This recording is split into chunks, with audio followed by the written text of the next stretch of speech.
Today we're looking at why playing it safe is the biggest risk of all. What an irony. Playing it safe, biggest risk. So I think what that simply means is that playing it safe is risky, and that it is risky for you to play it safe. You know, I mean, you won't want to assume that to not take risk is to play safe. People will say play safe, right? And that simply means that don't take risk.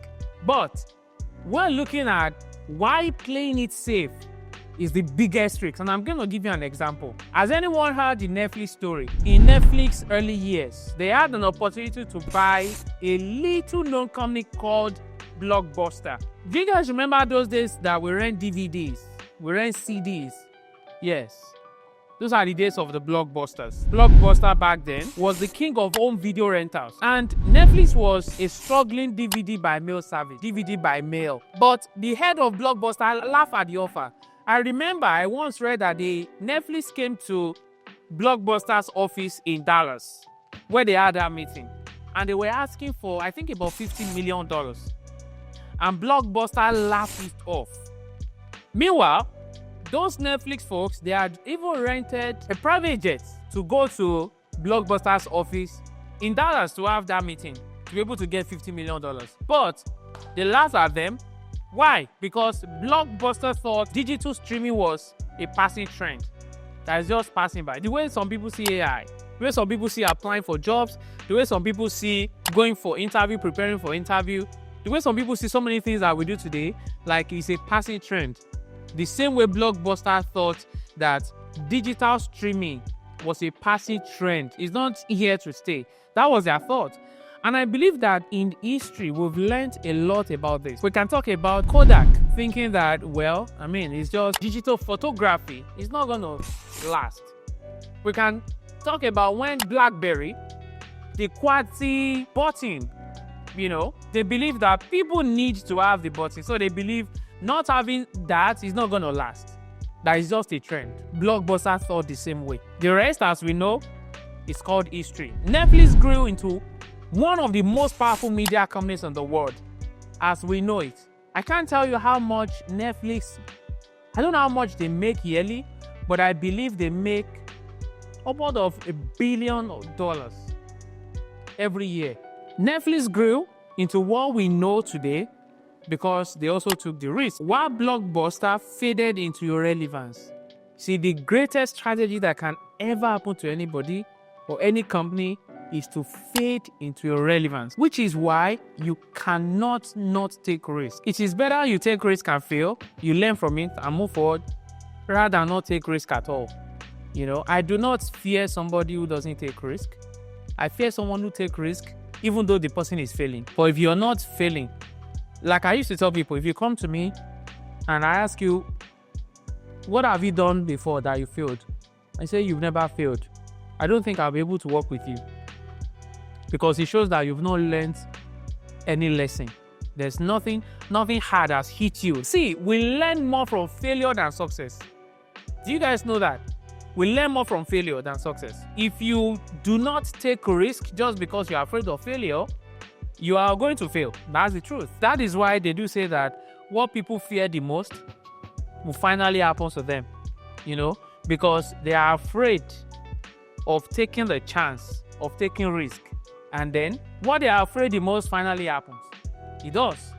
Every time. Blockbuster didn't want to take the risk of changing their business model. And now it's a cautionary tale of how playing it safe can cost you everything. Would you like to be the example of how things are not supposed to be done? Or would you like to be the example of how you should take risks? For me, I would choose the latter. I want to be an example that people will say, yes, that is how you take risks. That is how you do it. Not someone playing it safe and then at the end of the day, they are nowhere. You know, I get a lot of messages from people asking how they can break into cybersecurity. It's tough, especially if you're like how I used to be, stuck in a job that doesn't pay enough, or feeling like you've hit a wall.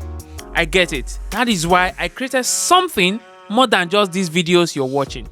Something structured, practical, and focused on real action. It's called the 5-day Cybersecurity Job Challenge. This isn't just content you'll binge and forget.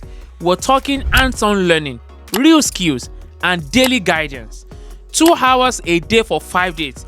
It's all designed to push you from thinking about change to actually making it happen. Look, I love making these YouTube videos, but let's be honest, how many times have you watched a great video, thought, I'm going to do something about that, and then didn't? That is why this challenge is different. It's designed to be your support. Okay, we're not just learning, you're giving tasks, actionable steps every single day with live Q&As where I personally help you avoid mistakes and land the jobs that will change your life.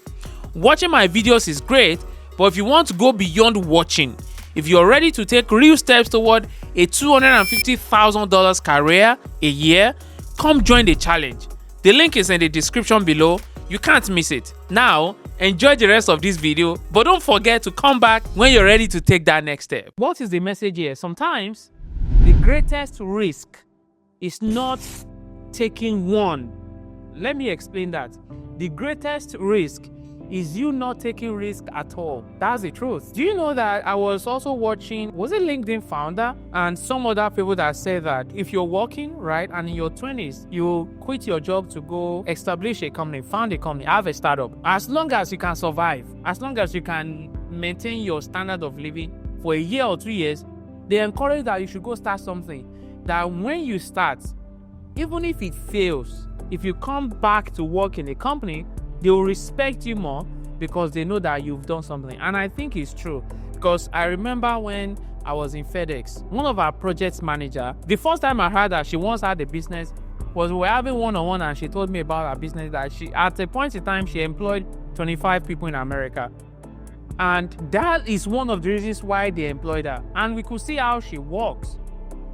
That leadership, that managerial thing, taking the lead has been built in her because she did that before. So not taking risk is not the best. Playing it safe might keep you comfortable, but it won't help you grow. See, the opposite of comfort is growth, or the opposite of growth is comfort. No growth happens in the place of comfort. You're a software engineer, but you want to go into cybersecurity, or you're in cybersecurity, you want to go into data analysis or data science, or you are already doing very well as a software engineer or as a data analyst, and you want to grow into becoming a manager or director, then you've got to befriend discomfort. You've got to learn to be uncomfortable. That's the way to go. I used to tell people there are 2 things that will not go together.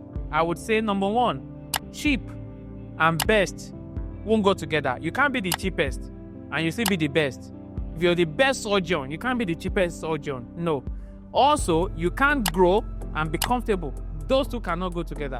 You choose one. So for me, I choose growth over and over again. Now, there's a surprising fact here.